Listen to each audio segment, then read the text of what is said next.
maanaam gis ngeen ko bu baax a baax daara ji nag du daara bu bees daara la joo xam ni day soog a egsi fii rek waaye mi ngi dox ci réew mi di waxtaan ak jaamu yàlla yi ci ak bokkaale mooy bakkaar bi yàlla wax ni du ko baalaate léegi daara ji mu ngi yëngu ci loolu mooy li nga xam ne moo ci nekk bi billahi taala nañu góorgóorlu bu baax te ñu xam ni jamono bu ne te fokk yàlla dina yëkkati ay jaamu yàlla yoo xam ne maanaam ñoom ñooy dox ci lii nañ ci bàyyi xel bu baax a baax a baax ci kàddu borom bi tabaraka wa taala yàlla moo ñuy dimbali képp ku sukkandiku ci yàlla yàlla moo lay téye ngëm ñaari façon la dafa am ku gëm yàlla te wóolu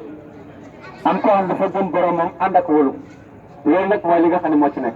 soo gëmee sa borom te wóolu ko soo yeewoo rek neen alhamdulilahi rabbil alamin booy wàcc lay bëre nga ne auzu billahi min shaytan rajim nga jàng faatiha ayatu kursi falaq ak naas waaw yàlla moo lay aara boppam ci lu yomb foo jublu neen auzu billahi min shaytan rajim bismillahi rahmani rahim booy tëdd nga sant sa borom aajo boo mën a am jàppal ba set nga julli ñaar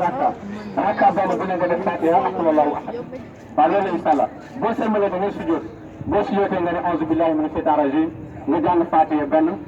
xul wallahu ahad suñu borom maa ngi lay ñaan sa kattan ak sa yërmande lépp lu yomb yaa ko yombal lu jafe yaa ko jafeel bi isnillahi taala waaw kon nag xam naa ne maa ngi tàggatoo ak yéen maa ngi ñaan gi may ñaan nag képp ku mu fekk ci tawat wala mu fekk la ci ay jafe-jafe yàlla tàggale la ak moom ci lu yomb a'uuzu billahi min ashaytaani rajim la hawla wala quwwata illa billah bismillahi arrahmani arrahim alhamdulillahi rabbil alamin والصلاة والسلام على أشرف المرسلين سيدنا محمد صلى الله عليه وسلم بسم الله الرحمن الرحيم الحمد لله رب العالمين الرحمن الرحيم مالك يوم الدين إياك نعبد وإياك نستعين اهدنا الصراط المستقيم صراط الذين أنعمت عليهم غير المغضوب عليهم ولا الضالين قل هو الله أحد الله الصمد لم يلد ولم يولد ولم يكن له كفوا أحد الله الرحمن الرحيم الملك القدوس السلام المؤمن المهيمن العزيز الجبار المتكبر خالق الباري المصور الغفار الخخار الوهاب الرزاق الفتاح العليم الخابد الباسط الخافض الرفيع المعز المذل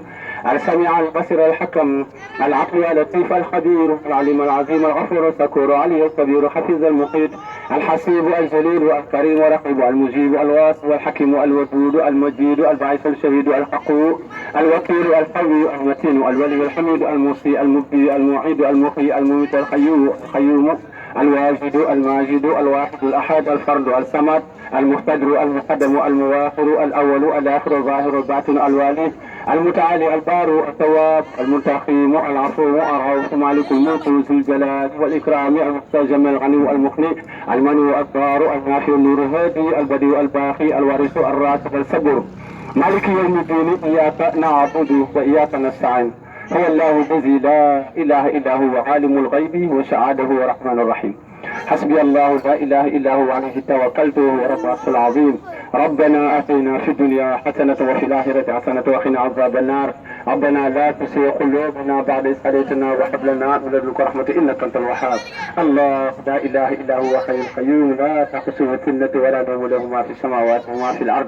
من ذا الذي يشفع عنده إلا بإذنه يعلم ما بين أيديهم وما خلفهم ولا يهدون بشيء من علمه إلا بما شاء وسع كرسي السماوات والأرض ولا يهود حفظهما وهو العلي العظيم بسم الله الرحمن الرحيم قل أعوذ برب الفلق من شر ما خلق ومن شر غاسق إذا وقب ومن شر نفاثات في العقد ومن شر حاسد إذا حسد بسم الله الرحمن الرحيم قل أعوذ برب الناس ملك الناس إله الناس من شر وسواس الخناس الذي يوسوس في صدور الناس من الجنة والناس وسبحان الذي بيده ملكوت كل شيء إليه ترجعون سبحان ربك رب العزة عما يصفون وسلام على المرسلين والحمد لله رب العالمين. الحمد لله والسلام.